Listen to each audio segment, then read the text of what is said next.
So today what I want to talk about is our role as the structural engineer. I mean, obviously we do engineering and we crunch numbers and we get on the computer and do analysis. But engineering is far deeper than that. It's far more complex and far more challenging, I think. And there's actually more exciting bits to it than just that crunching of the numbers, right? And I want to go through the process of understanding what our role is here as a structural engineer. What do we really do? And what are we really looking for? And what role do we really play in this? And that's what I want to look at today. So let's get stuck into it. This is On the Couch, and you're with me, Damien. Can you hear the planes and the trains in the background?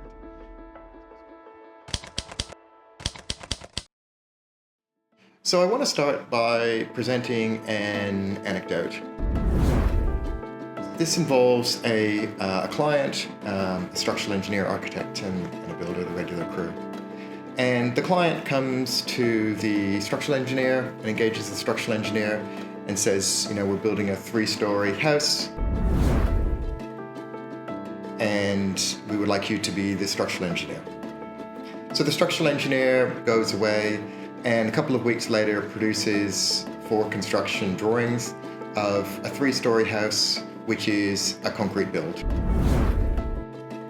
4 weeks later, they start the build, and 2 years later, the building is complete.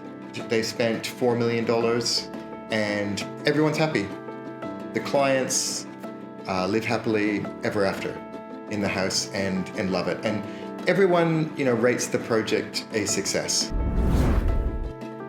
It's met their expectations, and everything's happy and everyone's happy.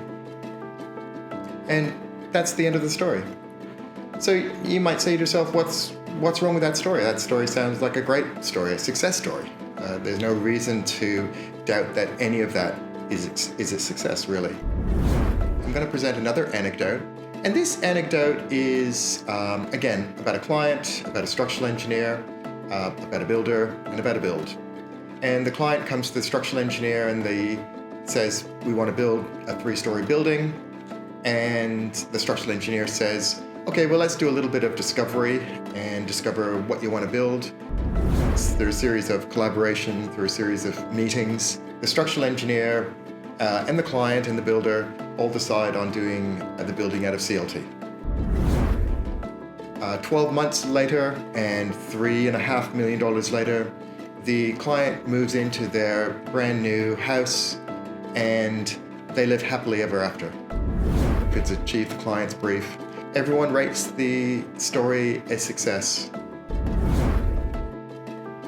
Now, the twist that I want to introduce here is the fact that this is the same building, the same client, the same architectural brief, but there's differences here. The difference is that one build was $4 million and the other build was $3.5 million.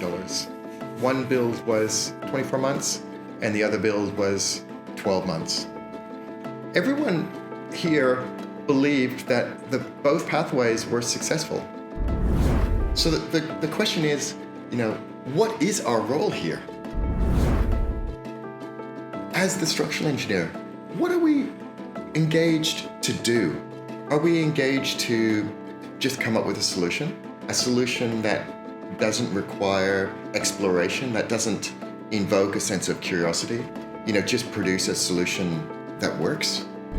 Or is our role here to explore, right? To go through this sense of discovery, to understand the project, understand the vision, and all of the things, all of the nuances that are around that. We have a responsibility as a consultant to engage in that discovery process, to see what truly is the right solution. We've got to think about all those things that drive the solution. And I'm saying today that there are multiple ways to do things, that builders have different preferences on how to achieve a task. And we really need to dive into that and understand it in order to get the right solution here. Should we as structural engineers, be thinking about this in a way that isn't about making it feel successful, but about actually delivering value to the client.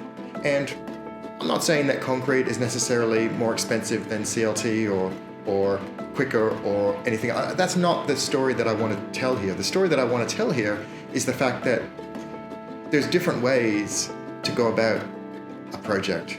And that discovery is about deciding which way to go, which is based on the merits of the project. We as structural engineers need to be providing that level of discovery to make sure that we're doing the building in a way that is successful, is truly successful.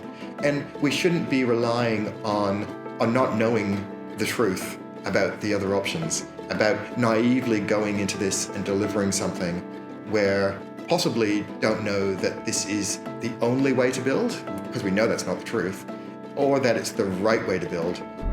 I'm saying, what role do we as structural engineers play in this place where there is a sense of discovery?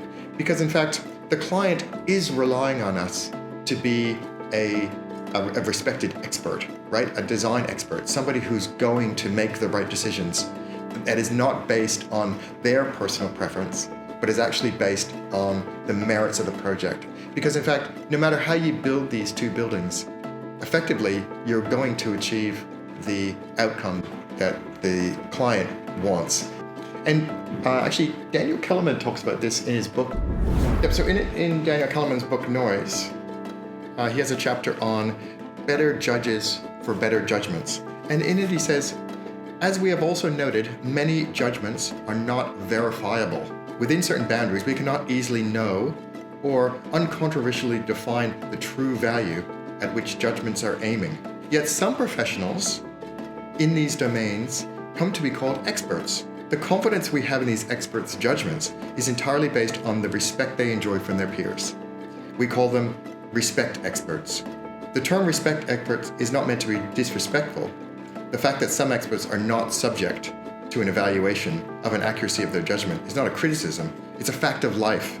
So we have to think that people are relying on us to be experts here and to give them honest, transparent, true advice. So I'm saying our role is not just to choose something and do it that might be based on our personal preference or even might be driven by the client without knowing that there are other things. A lot of clients might say, oh, I didn't realize that you could do anything other than concrete. I thought this type of building needed to be concrete. I didn't know there were other options. Our job, in fact, is to give clients and architects and builders the information so that everyone can make a valid decision. As I become more and more experienced, it becomes stranger and stranger because when you present to a client, and this happened the other day, when I presented to a client, I said, we're going to explore multiple different options. And they were like, well, Damien, I don't want you to explore multiple different options. I just want you to explore the one option that is the option that we're going to do.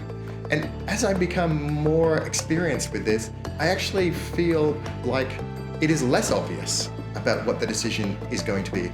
And in actual fact, in the environment that we're in today, where building generally is being disrupted, I think it's becoming more and more difficult to use my expert judgment just to pin a solution on without any exploration.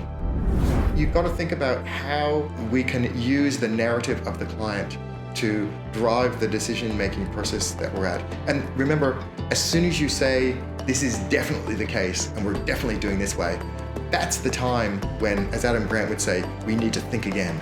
Because nothing is certain here. Everything is up for grabs.